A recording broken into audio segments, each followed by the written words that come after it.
Hi hello welcome back. ഇന്ന് നോമ്പ് തുറക്കാനും അതുപോലെ തന്നെ ക്ഷീണമൊക്കെ മാറ്റിയെടുക്കാനും വേണ്ടിയിട്ടുള്ളൊരു കസ്റ്റാർഡ് ഡ്രിങ്കിൻ്റെ റെസിപ്പി നോക്കാം. ഉണ്ടാക്കിയെടുക്കാനും വളരെ സിമ്പിളാണ്. എല്ലാവരും ഉണ്ടാക്കി നോക്കും തന്നെയാണ്, എന്നാലും ഞാനിവിടെ ജസ്റ്റ് ഒന്ന് ഷെയർ ചെയ്യുന്നുള്ളൂ. അപ്പോൾ ഞാനൊരു ഡ്രിങ്ക് ഉണ്ടാക്കിയെടുക്കാൻ വേണ്ടിയിട്ട് ഇവിടെ കുറച്ച് പാലെടുത്തിട്ടുണ്ടായിരുന്നു. ഇതിപ്പോൾ ഏകദേശം ഒരു 2 പാക്ക് പാലാണ് എടുത്തിട്ടുള്ളത് കേട്ടോ. അപ്പോൾ നിങ്ങൾ ഈ ഒരു കസ്റ്റാർഡ് ഡ്രിങ്ക് ഉണ്ടാക്കിയെടുക്കുമ്പോൾ ഫുൾ പാലനെ എടുക്കാനായിട്ട് നോക്കുക. അതിലൊട്ടും വെള്ളം ചേർത്ത് കൊടുക്കരുത്. അങ്ങനെ ആകുമ്പോൾ അതിൻ്റെ ഒരു കറക്റ്റ് ടേസ്റ്റ് കിട്ടിക്കൊള്ളുന്നില്ല. ജസ്റ്റ് ചെറിയൊരു വെള്ളത്തിൻ്റെ ആ ഒരു ടേസ്റ്റൊക്കെ വരും കേട്ടോ. അപ്പോൾ ഫുൾ പാലാകുമ്പോൾ അതിൻ്റെ നല്ലൊരു ടേസ്റ്റ് കിട്ടുള്ളൂ. അപ്പോൾ പാലൊന്ന് ചൂടാക്കി എടുക്കണം. അതിന് മുന്നായിട്ട് നമുക്കതിലേക്ക് മധുരത്തിന് ആവശ്യമായിട്ടുള്ള പഞ്ചസാരയും അതുപോലെ തന്നെ കുറച്ച് മിൽക്ക് മെയ്ഡും കൂടി ചേർത്ത് കൊടുക്കുക കേട്ടോ. അപ്പോൾ മിൽക്ക് മെയ്ഡ് ചേർത്ത് കൊടുത്താൽ നല്ലോണം അടിയിൽ നിന്ന് ഇളക്കി കൊടുക്കുക, അല്ലാന്നുണ്ടെങ്കിൽ അടിയിലൊക്കെ പിടിച്ച് കരിഞ്ഞു പോകാനുള്ള ചാൻസ് ഉണ്ട്. ഇനിയിപ്പോൾ ഇതിലേക്ക് നമുക്ക് കസ്റ്റാർഡ് പൗഡർ ആഡ് ചെയ്ത് കൊടുക്കണം. അപ്പോൾ ആദ്യം കുറച്ച് പാലിലേക്ക് നമുക്ക് എത്രത്തോളം തിക്നെസ് വേണം അതിനനുസരിച്ച് കസ്റ്റാർഡ് പൗഡർ ഇതിലേക്ക് ഇട്ട് കൊടുത്തിട്ട് നല്ലോണം മിക്സ് ആക്കി എടുക്കുക കേട്ടോ. മിക്സ് ആക്കിയതിന് ശേഷം ഈ ഒരു പാലിലേക്ക് ഒഴിച്ചു കൊടുക്കുക. എന്നിട്ടൊന്ന് കുറുക്കിയെടുക്കുക. നല്ലോണം ഈ ഒരു പാലൊന്ന് തിളപ്പിച്ചെടുക്കുക.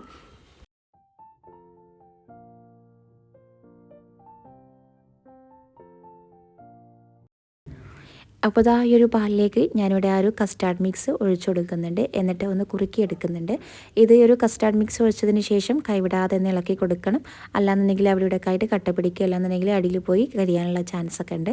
അപ്പോൾ അതുകൊണ്ട് തന്നെ പിന്നെ നമ്മൾ നേരത്തെ ഇതിൽ മിൽക്ക് മെയ്ഡൊക്കെ ഒഴിച്ചു കൊടുത്താണല്ലോ. അപ്പോൾ അതുകൊണ്ട് തന്നെ കൈവിടാതെ ഒന്ന് ഇളക്കി കൊടുക്കുന്നത് നല്ലതായിരിക്കും.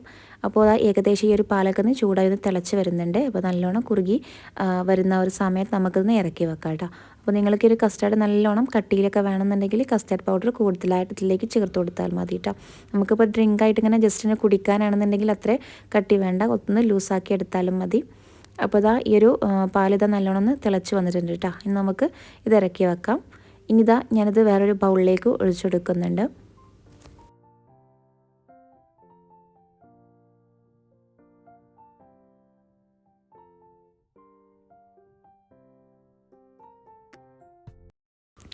ഇനിയൊരു മിക്സിലേക്ക് നമുക്ക് കുറച്ച് ഫ്രൂട്ട്സും കൂടി ചേർത്ത് കൊടുക്കാം കേട്ടോ. ഇഷ്ടമുള്ള ഫ്രൂട്ട്സും നട്ട്സൊക്കെ ഇതിലേക്ക് ആഡ് ചെയ്ത് കൊടുക്കാം. നട്ട്സൊക്കെ ഇട്ട് കൊടുക്കുകയാണെന്നുണ്ടെങ്കിൽ നമ്മൾ തിളപ്പിച്ചെടുക്കുന്ന ആ ഒരു ടൈമിൽ തന്നെ നട്ട്സ് ഇട്ട് കൊടുക്കുക കേട്ടോ. ഞാനിപ്പോൾ അവിടെ അതിൽ നട്ട്സൊന്നും ചേർത്ത് കൊടുത്തിട്ടില്ല, ഫ്രൂട്ട്സ് മാത്രമാണ്. കുറച്ച് മുന്തിരി, അതുപോലെ തന്നെ ആപ്പിൾ, അനാറ്, പിന്നെ നൊങ്ക് ചെറുതായിട്ട് കട്ട് ചെയ്തിട്ട് അതും കൂടി ഇതിലേക്ക് ചേർത്ത് കൊടുത്തിട്ടുണ്ടായിരുന്നു കേട്ടോ. അപ്പോൾ നിങ്ങൾക്ക് ഇഷ്ടമുള്ള ഫ്രൂട്ട്സും അതുപോലെ തന്നെ നട്ട്സൊക്കെ വേണമെന്നുണ്ടെങ്കിൽ ഇതിലേക്ക് ചേർത്ത് കൊടുക്കാം. ഇനി ലാസ്റ്റായിട്ട് കുറച്ച് കസ്കസും കൂടി വെള്ളത്തിൽ കുതിർക്കാനായിട്ട് വെച്ചിട്ടുണ്ടായിരുന്നു. അപ്പോൾ അതും കൂടി ഇതിലേക്ക് ആഡ് ചെയ്ത് കൊടുക്കുകയാണ്.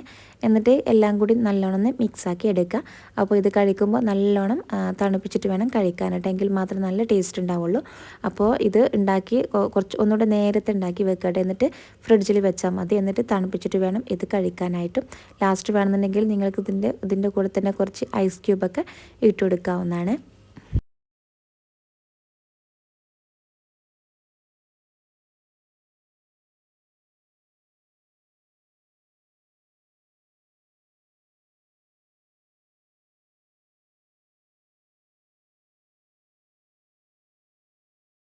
അപ്പോൾ നമ്മുടെ കസ്റ്റാർഡ് ഡ്രിങ്ക് ഇവിടെ റെഡി ആയിട്ടുണ്ട്. ഞാനിപ്പോൾ ഇതൊരു ഗ്ലാസ്സിലേക്ക് സർവ് ചെയ്യാൻ കേട്ടോ.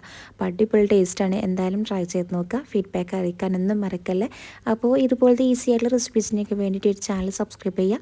സബ്സ്ക്രൈബ് ചെയ്യുമ്പോൾ ബെല്ലൈക്കൺ പ്രസ് ചെയ്ത് ഓൾ എന്ന ഓപ്ഷനും കൂടി കൊടുക്കാൻ മറക്കരുത് കേട്ടോ. എങ്കിൽ മാത്രമേ ഞാനിടുന്ന വീഡിയോസിൻ്റെ നോട്ടിഫിക്കേഷൻ നിങ്ങൾക്ക് ലഭിക്കുള്ളൂ കേട്ടോ. അപ്പോൾ ഇൻഷാ അല്ലാഹ് പുതിയൊരു വീഡിയോയിൽ കാണാം. താങ്ക്